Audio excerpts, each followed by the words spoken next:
I've been on some public housing shit every song, man. I don't talk about getting money, man. We pushing paper, man. We getting money, man. Oh, that's how you coming now. What's up with it, man? This is the episode of, the next episode of 4aREASON, man. Episode 4. You know what I'm saying? You know the vibes here, man. You know, got a couple special guests. Yeah, You know, we do this for a reason. Student athletes of the game, feel me? Absolutely, absolutely, man. Glad to have So, you you know, I'm gonna try to introduce, you know, as best as I can, man. But you know, the accolades that he got throughout his career, it's been a full list. So, you know, first off, we're gonna start off, man. He's from Greenville, South Carolina, first and foremost. You know, from Nickertown. You know, already know the vibes here. Nickertown. He went to Malden. You know what I'm saying? Malden High School. And he was also ESPN 3-star, two-time All-State, two-time All-Region. You know, amongst his team, he was a 3-time MVP. You know, he also played a little bit of, you know, basketball. I don't know if he was really like that with the Rock, but you know, he played a little basketball. You know, amongst his team, he was an MVP against that. You know, things like that. But he went there. He was an East Carolina commit. You know, he graduated from Graceland. He was on the honors list of 2018, the president's list of 2019. He also was on the dean's list, and he was the 2-time college peer mentor. That's a major aspect, man, for this younger group, man. You know what I'm saying? We ain't trying to, you know, show these younger guys that, you know what I mean, what to do and how to do it. You know what I mean? You ain't really doing nothing with your career. And then also, he was also a FCS Bowl 2021 attendance. He was there for that one as well. And then the 2022 NFL prospect. So that's the biggest accomplishment right there. I like to see that too as well. And then also, he's a personal football trainer, man. So he's gonna give y'all a little bit of the game of what he learned and how he learned it, and then show y'all a little difference. And then we also got a special guest, man. Yeah, once a prime time. Yeah. He was a 4-year starter at Woodmont, graduated in 2014. He played running back in DB. No, for that. Then he signed to Newberry, Newberry College as a free safety. 3-year starter at Newberry College.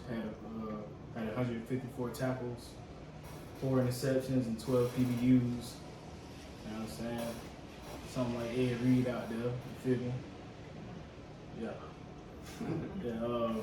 He was an SAC champion, 2016. He was still in high school in 2012. Sorry. He was the first team All ECAC selection and second team All SAC selection. He was a William V. Campbell semifinalist. Graduated from Newberry College with a 3.4 GPA, business administration and sports management. And he also signed his first professional football contract with the Columbus Lions in the NAL league. You know what I'm saying? Glad to be here. Yeah. Absolutely. And And then we have another guest, not really a guest, man. He's been the main part of the 4aREASON podcast, man. You know, we got a Shrine Bowl invite starter. You know what I'm saying? Also, what you was doing? 3 years? 3 years starter at South Carolina? Or? Yeah, 3 years starter, man. And the 2018 Harry, what's that? Prostats Outstanding? What's that? President's Awards Outstanding, and then a Student Athlete Award, man. You know, he did his thing down in Columbia, man. Holding his thing down in the Met. That's what I like to call it, man. But you know, Woodmont's finest. You know what I'm saying? Piedmont's finest. You know, PPS, big. We're going to call that. You know what I'm saying? Doing his thing out there in PPS. But nah, you know what I mean? Greenville love this man. So, you know, Malik Young, man. So, well-known athlete, man. You know, everybody love him around the city. I ain't gonna say everybody love him, but Either they love him or they hate him. Either they love to love him or love to hate him. Either or, he'll get some love somewhere. You know what I'm saying? So we're gonna jump into this podcast, man, for a reason. Oh yeah, my Sheen. Oh, absolutely. We gotta introduce ourselves. You know what I'm saying? Again, my man Rasheem, and then you know me, Raymond Pop Fowler. You know the vibes. So what was the biggest, and what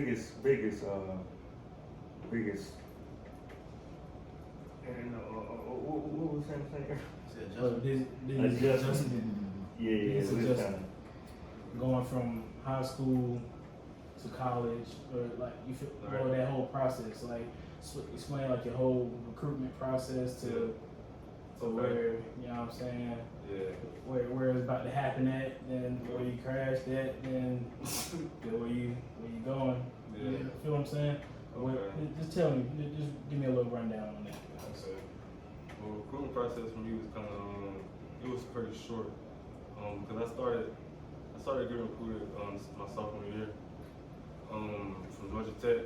And I got my first scholarship from East Carolina my junior year. And I pretty much committed to them within a month. So I didn't have a huge frame to get recruited. You know what I mean? I kind of closed doors to a lot of colleges, and that's a mistake I made. But ultimately, I felt like I made the right decision. At the time, ECU was popping. They loved the little slot receivers. If you watch them during the 2014 time, the inside receivers was getting the ball. They was breaking them, setting college records. So I mean, it was perfect. But obviously things changed. I hit a wall. You know what I mean, like we talked about. Kind of lost a lot of scholarships due to another mistake I made. Ended up committing to a Division II school, Tusculum College. That's another school I went to. So I went to Tusculum College.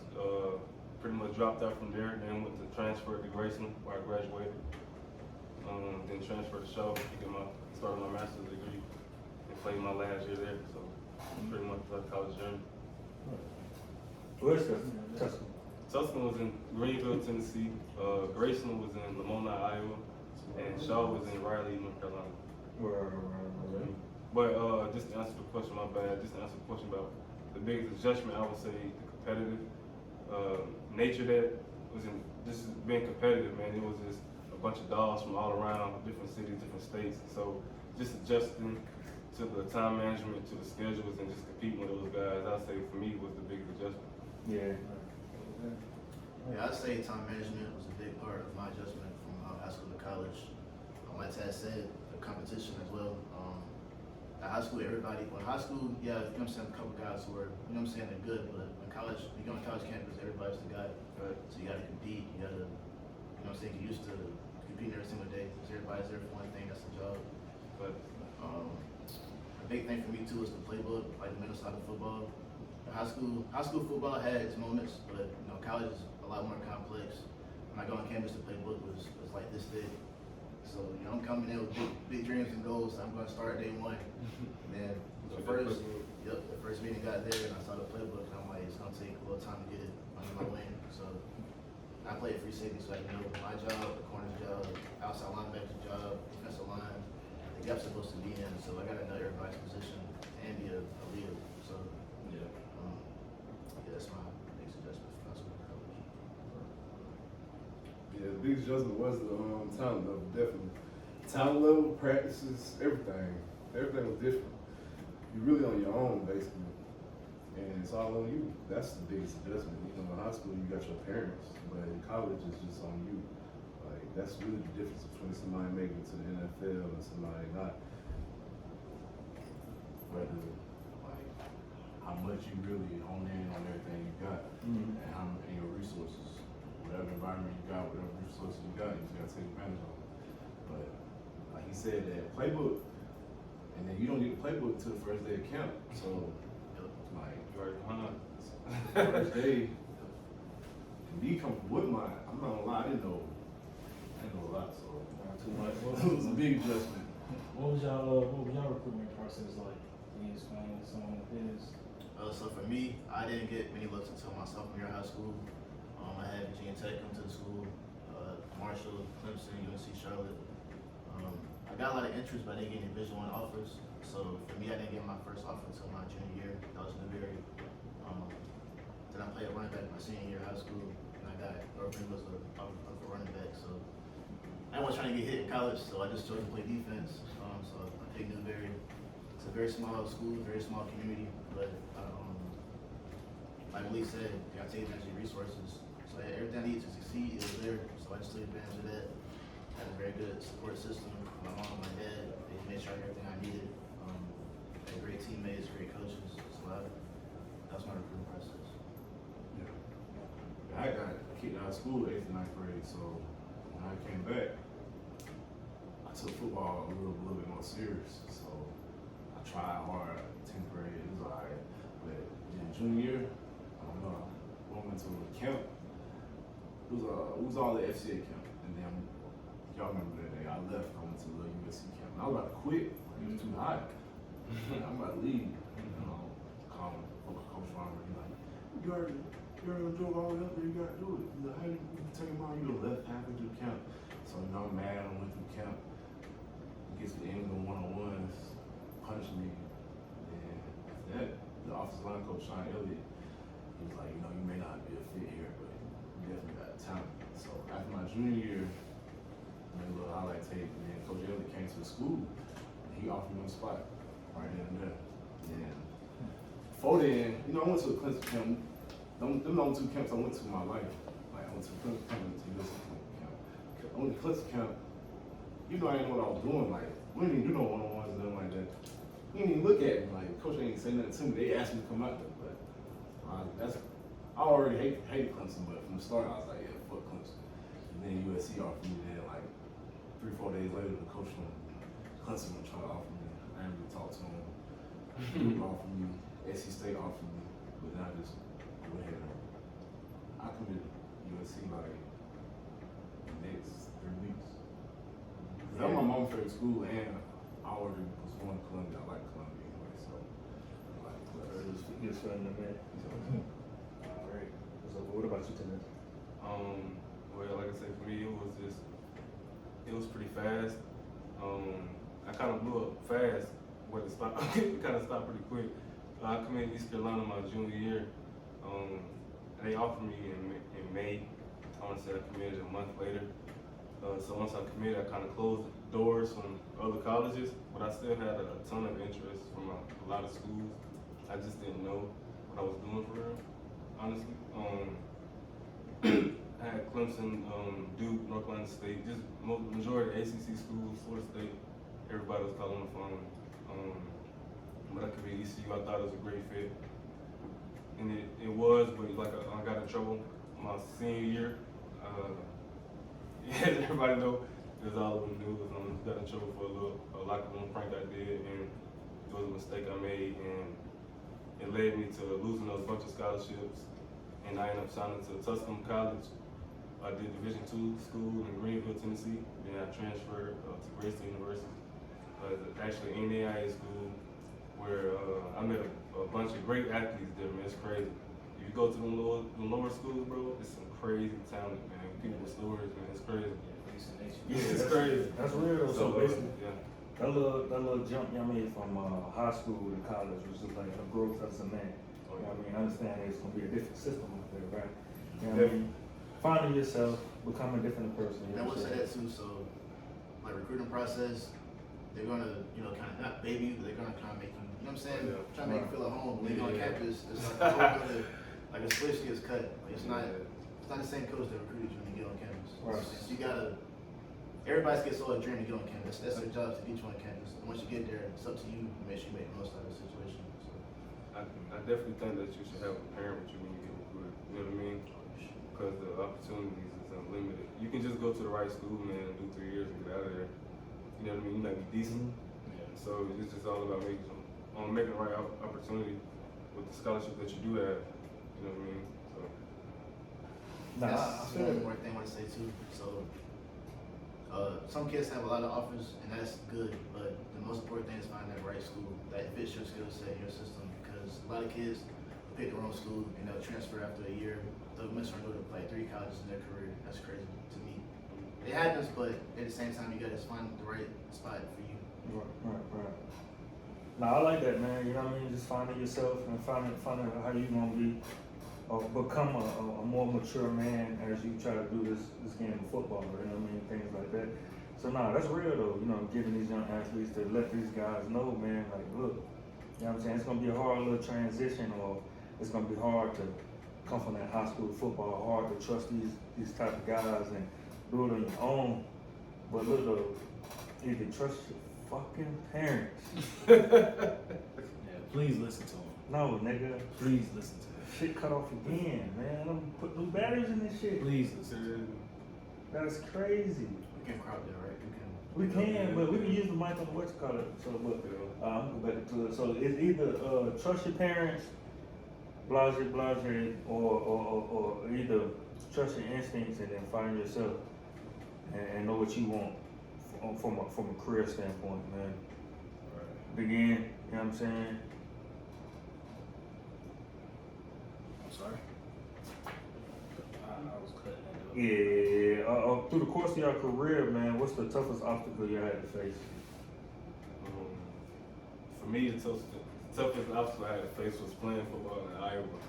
Like, it just the weather. It was snow 9 months out the year. So just playing football and snow and cold weather, and me being a receiver, I gotta use my hands to catch the ball. My feet gotta be ready to move. That's crazy. So yeah, that was the biggest challenge, man. I played football in like 20 degree weather before. So for me, I say just being playing football in the Midwest. So if you playing football in the Midwest, man, you tough. Yeah, that weather is crazy. So How you catching the ball in 20-degree weather? man, you really just got like mind freak yourself. You know what I'm saying? You gotta mind freak yourself to be in the. Yeah, because I know y'all went like luxury, like NFL, like right. Like y'all ain't had the heaters on the sideline and nothing like that. Y'all had to warm up yourself. And man, you gotta use your body too, man. Yeah. I ain't afraid to use my body. I use it all the time. Yeah. So the best receivers use their bodies. Yeah, you use your hands too, but you gotta know when to use your body. Right. You know what I mean? Yeah, certain. Yeah, certain You situations. smack from you know what I'm saying, 3 states and shit. Can't have all that. Yeah. As a receiver, I swear I never seen Jerry Rice catch the ball with his hands. I'm telling you. I'm gonna be real with you. Every time I look at him, he catches the ball. He mastering that body catch, man. Yeah. Jerry do the same thing? Okay. Be out of there, get his name, be out of there. That's real. What about you though, man? I would say politics. I feel like everybody can probably attest to politics playing a part.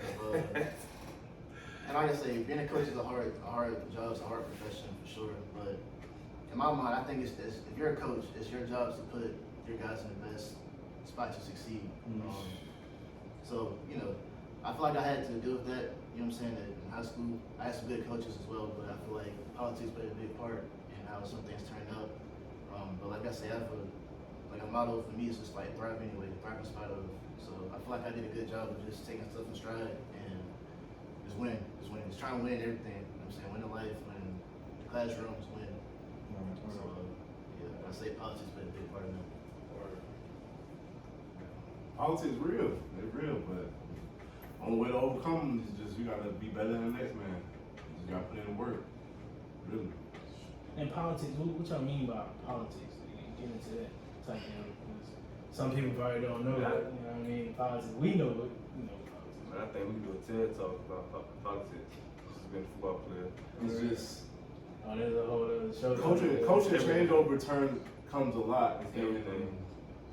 in college. Like, coaches might get hired to a new job, they get promoted, they become a head coach somewhere else. You got another coach that comes in, he has his set beliefs and set what he wants. He may see you and go, all right, this guy's been here. He might have the set couple coaches go, all right, this guy's been here, I'm gonna invest my time in him. But most coaches, they got a guy in their mind who they want to play. Right? At the end of the day, if you put in the work, you're gonna get that. You're gonna get your spot. But at the same time, if that same person who they want to play is putting in the same amount of work, then that's when you got the slippery slope. So anything can happen. It's back and forth. So it's just best man wins. Literally, it ain't like Little League where everybody get to play. The best man wins. Sometimes I've seen some guys. I've seen like the most talented guys in college, high school, never get a shot to really shine like somebody else. So favoritism plays a big part in it as well. like I say, it's not easy being a coach. So I'm not gonna harp on that because it's up to the players to succeed anyway. Like if a play call is not the best play call, it's up to the players in the field to make that play work. So I'm not gonna just blame on the coaches, but I feel like Go ahead. I know you. Nah, and I've been waiting to say this. I've been waiting to say this, bro. But at Grayson University, playing at the NAIA school, sometimes you get poor quality coaches. You know what I mean? Because the funding ain't a lot. You know what I mean? So they can only fund so much. So they can only get you know what I mean? They can only pay a decent coach to do the job. You know what I mean? You got to think politics is deep. So now you're dealing with a coach that he ain't got no way in hell. He don't know what the hell he doing with this team or this talent. You know what I mean? He probably just came from high school or some shit. And they put him in. That's my experience at least. You know what I mean? So, for instance, I played with, I want to say 4 different head coaches in my career, and man, that's a lot, bro. I only played 4 years. You know what I'm saying? And I seen head coaches in and out. You know what I mean? Because some they be egotistical, believe in their system, and the system doesn't work at all, and they just don't want to change. You know what I mean? Sometimes it can just prevent people from shining, like he said. You know what I mean? I think that's why it's so important to pick the right school for some guys, because if you go to a school and you transfer, it might be sometimes if you're in a good situation, sometimes it's best to just stay put because that you chose that school for a reason. I mean, if it's not a good fit, it's not a good fit, but at the same time, you can't just jump ship sometimes because the guys who are waiting on you to get there, they may not have a plan for you to get there. You could be very talented, but it may not be the best fit for you at times. I've seen that for some teammates I've had at college, where they're very talented, more talented than me sometimes, but it's not really, you don't have to play like I do because I've been there. It could be a lot of things.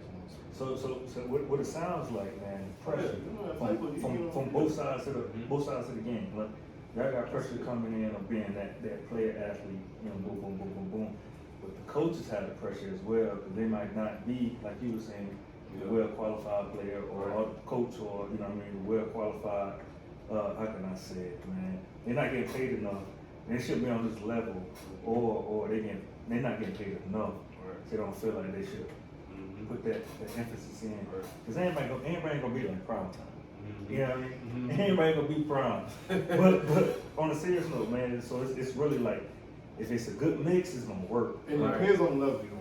And the level as well, same thing. I feel sorry, like that's messed up. What y'all had to go through. That's really messed up. It is, but like, for instance, when I went to Shaw, it's an HBCU right in Raleigh. We didn't have a football field, so Robert, we worked out at NC State. We use NC State facilities, and that's a luxury, boy. You know what I mean? Ain't a lot compared to the NAIA schools and D2 schools, but it's all like, you know what I mean, just making the right decision, bro, and taking advantage of your high school career. You know what I mean? So. The best way I can make it make sense, like from NFL, would be if you have a first round pick as a quarterback and they're not performing up to par, the backup might be better than the first round pick, but if the backup does worse than the first round quarterback, then it's going you like the bad, you like idiot as a coach. But if the first round guy does bad, then it's like, well, it's a first round pick. So it just depends on. Yeah, like so you can do a TED talk on politics. Right, I'm telling you, it's deep. Yeah. It's at every level: high school, college, NFL. Yeah. So as we speak on that, what's the biggest obstacle you have to overcome on your collegiate level? Biggest obstacle? Well, my biggest obstacle, I messed up. When I messed up, my dumb ass, I got caught smoking weed, but I got caught smoking weed at drug testing and I passed it. I never failed a drug test in college. So but after that, shit, we had a new coach. Coach Sperry left. Muschamp came in, had a little bad rep. Muschamp was like, I was like a bad person or whatever. So, I took that year serious. And that was really my biggest obstacle for real. And after that, that's my first year I started. After that, I started the whole season. I honestly kind of remember that too. Like you kind of shut down everything. Like you was just straight in books and straight in school. Yeah, like it was during winter time too. Straight like, on USC though. Like he wasn't on the game or nothing. Like he's come home every week. I was disappointed that he was going to USC. So I ain't see it that way. I was this nigga fuck up. You know what I mean? Nah, I'm just as a Clemson fan, man, I was this nigga fuck up. That was just bullshit though. Nah, I'm happy for my boy, man. You know what I mean? I seen the grind. This, that, and the third. What about you, man? I'd say just the ebbs and flows of college football. You know, sometimes it might be up, sometimes it might be down. It's an emotional roller coaster. Injuries play up. I ain't have bad injuries, I had minor injuries, but that can play a big part in you know, say how your career goes. I have a big obstacle.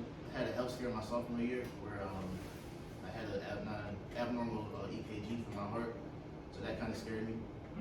So I thought my career was gonna be over with my sophomore year after some of this like little minor scare, but besides that, man, it wasn't anything big for me in college. Yeah, because from our aspect, it's like he was on a straight line. Like, I mean, he fucked it up. He fucked up himself. You know what I'm saying? But nah, from hearing that though, that's real though. That's a real scare. That's crazy. Yeah, I can never imagine that right there, man. And then coming back from that, that's a real growth. You know what I'm saying? I done seen some tear some ACLs and lose this shit. You know what I'm saying? Lose their goddamn mind. So yeah, that's a real comeback. I've seen like real talented guys have injuries that, you know, can derail their career, concussions. I've seen that mess up people's career. So it's not easy. Like people on TV see the glitz and glamour of college football, but it's not all the sunshine and rainbows. It's difficult. To touch on that, I seen a good ass tight end, best tight end I've ever seen.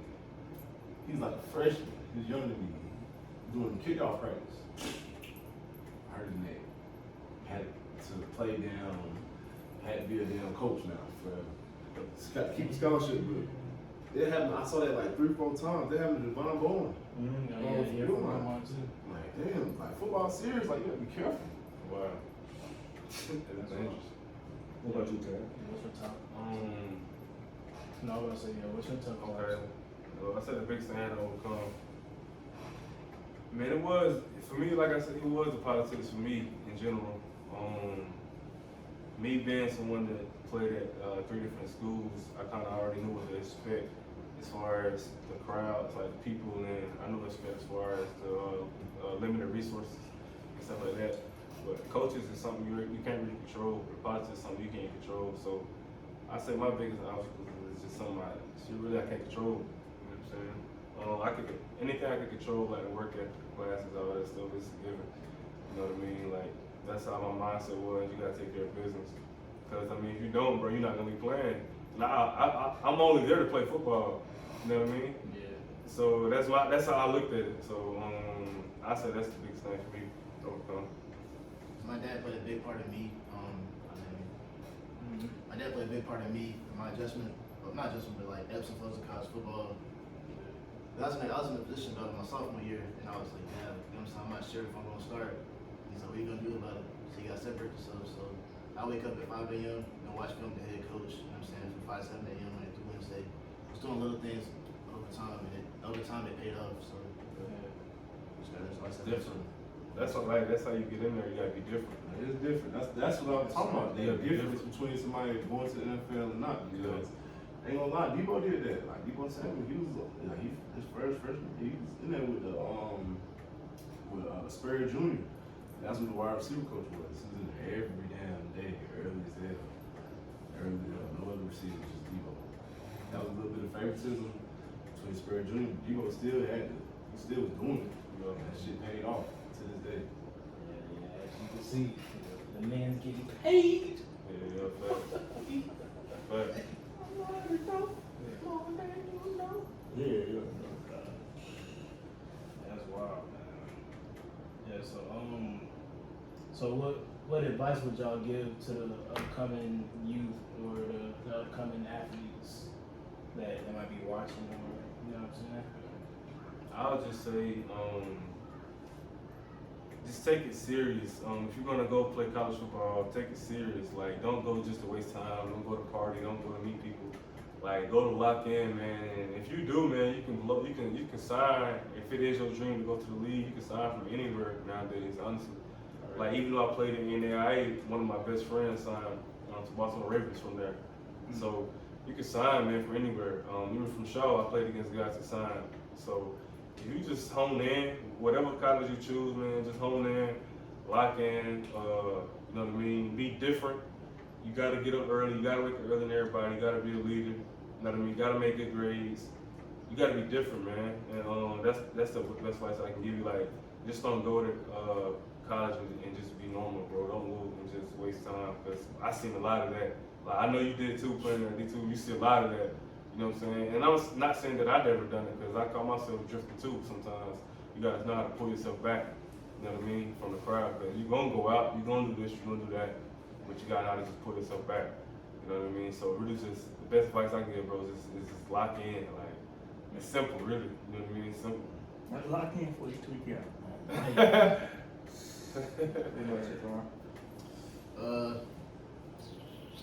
I would say the game will take care of you, but the game don't love you back. So football has taken me a lot of places I never thought I would go. I've been a lot of crazy places, met a lot of great people. But at the same time, it's an expiration date for football. You can't play it forever. So just maximize the time you have, maximize the connections you have. One thing I will say too, I wish I would have networked more when I was on college campus, because the guys you're around, your teammates, those are the future entrepreneurs, doctors, lawyers. So just talk to people. I wasn't standoffish, but I wish I would have just talked to people more. Professors that can help you down the road when you graduate. Just talk to people. And also I would say too, in the age of social media, just brand yourselves, take advantage of YouTube, NIL deals. And don't think of it just like Division I players having all the pull. You can use YouTube to a day in the life of a D2 athlete, NAIA athlete, anything. Just take advantage of social media and technology, bro, because you can do it wrong with it. Yeah, so trying to network, basically. You know what I mean? Get your name out there to different people who you down the road, call them up, boom, hit them up, and find a different opportunity. So yeah, that's something you should jot down and write down, man, when you go to college and things like that. Yeah, just don't let nobody steal your joy. Keep your joy and your love for football. You gotta keep the game. You gotta keep the love of the game. Because if you don't have that love of the game in your mindset, you ain't gonna play at that level to make it to the next level. There's a certain type of mindset you gotta have to keep playing at a high level.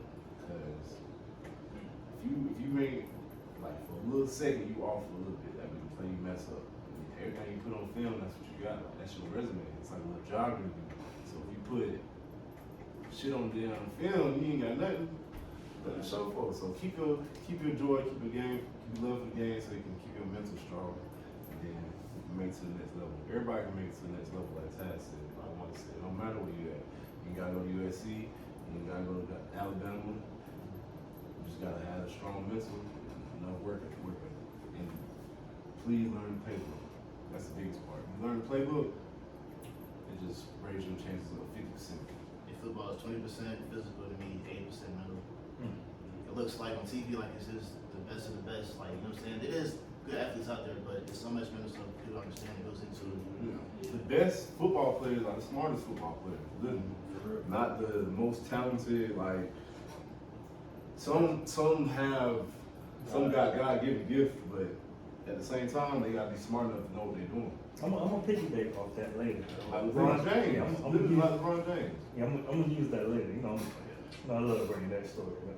So what I'm saying is, you know, basically networking, having a love for the game, and understanding the game to an extent that, you know what I mean, like you said, 20%, 80%. Don't go out here and kill yourself, or put your life on the line, but you know what I mean, understand, like, it's more than football. Yeah, football is not always life. Football can kill you to I can't Ball is not always. I can't forget this too. Don't have the NFL or bust mentality, because NFL is 1% of the 1%. Mm-hmm. You know, everybody can't make it. If you do make it, you still gotta stick, because the money's not gonna last forever. You know what I'm saying? So for me, when I made it to NFL, I was kind of not depressed, but I was kind of like down in the dumps. Like, damn, I failed, but I didn't fail, so I got a lot of stuff accomplished. You know what I'm saying? So don't have that NFL or bust mentality, because it's not gonna last forever. It's not everything. Don't think everybody fuck with you. Because that shit don't matter anyway. It don't matter who like you and who don't like you. Fuck them. Only people that matter is yourself. Your mom and your daddy. That's all you got. I ain't gonna catch you. The best quote I heard from the military. He said, don't believe 100% you hear, and believe 20% of what you see. Because I want to speak on that, like, because when you're an athlete, man, that's all I was thinking of the day. Like, when you're an athlete, you kind of, in a sense, been not lied to, but you've been looked upon different kind of your whole life in a sense, especially if you're a standout athlete. You know what I mean? Mm-hmm. Like, people building your ego up. You feel me? So when you ain't playing football, it's like, what the hell your ego? Like, you know what I mean? Mm-hmm. That's the shit. It's like, it's crazy. It's crazy. So you really gotta be strong. You know what I mean? Because like I said, like all your life, really, people would. You going to the NFL? You know what I'm saying? You go to the NFL, you gonna remember me. If you don't, you feel me? They push your ego up. That's what speaks back up what Malik was saying. Like when people ain't really with you, you feel me? You know what I'm saying? Like not saying that all of them not, but you know what I mean. The ones that really shooting in the gym with you. You know what I'm saying? That's real. So. that's facts, bro. Mm-hmm. Absolutely, that's real, man. You know what I'm saying? But again, though, man, you know, man, y'all was giving mad game, mad knowledge, mad wisdom. You know what I'm saying? Appreciate y'all always coming through, man. I'm proud of you guys for this Thank platform. y'all, man. Appreciate y'all. Appreciate y'all, man. Yes, sir. Thank you, bro. Appreciate y'all guys. Yes, sir. Yeah, but like we were saying before we run off, man, I was trying to piggyback off this game. You know, the smallest player might be the best player. Because you know, I had LeVon Kirkland tell me personally. Like, you know, NFL legend. You know what I mean? Clemson legend. I had the smartest IQ on the football team. You know, these guys don't like to hear it, but you know what I mean? I'm out there playing quarterback, receiver, DB. I'm out there doing my thing. Let me tell you, the dude was 5'6", 140 pounds. What? The smallest dude on the team. What is this? Sophomore year. I ain't never known to be that short. Sophomore year. Yeah, Of course, he got sympathy for this man. Like, you gotta come from something. You felt sorry. Yeah, he felt sorry. sorry. for this little That nigga. was easy, man. Man, Pop's got something. Man. I gotta get in his head. You gotta boost him up a little What's something. the heart? What did it say? Like heart of a Heart of lion? lion. Yeah, heart of a lion, bro. It's real though, man. Yeah. That shit real, I ain't about to man. take He that. definitely was out there though, bro. What the fuck like that? I'll give you that. Everybody Everybody. goddamn, Yeah. goddamn sheen. I can vouch for Pop. Yeah, you know what I mean? You know what I mean? Not tired of one time. Tight end linebacker combo. That was real low though. But yeah though, man, it's all about the heart you got for the game and the little grind you want for it, man. I guess I had that and that's what he saw. But he shot me that day too. I ain't gonna lie. So really? She was a hell of a linebacker too, man. Appreciate it, man. I tried. Man, I ain't gonna lie. I'm gonna tell you, if I had grades, I hope y'all listening, grades, We did forget that shit. I've been gone. Gone. I'm telling you. Like, Yeah, it's real though. yeah, I'll explain my stuff another time, but yeah. It's real though, man. We just really out here for real. Yeah. So, man. Right, man. But we appreciate y'all for tuning in and having fun with us. But again, like and subscribe. Like, share, and subscribe. Like, share, please. My apologies. Proud of you guys use this platform. Not for real. And keep Great going. job. A lot of hidden talent in Greenville, man. So I'm glad you guys are doing this to get people. Keep going up for sure, bro. Appreciate it. Keep going up, bro. We gonna keep it pushing. Indeed. Yeah. As long as they keep subscribing. As long as they keep subscribing, goddamn. Right. And you know who we're doing it for? We're doing it for a reason, man. You know what I'm saying? For a reason, man. Court. Nigga dead. Hello. Alright, y'all boys.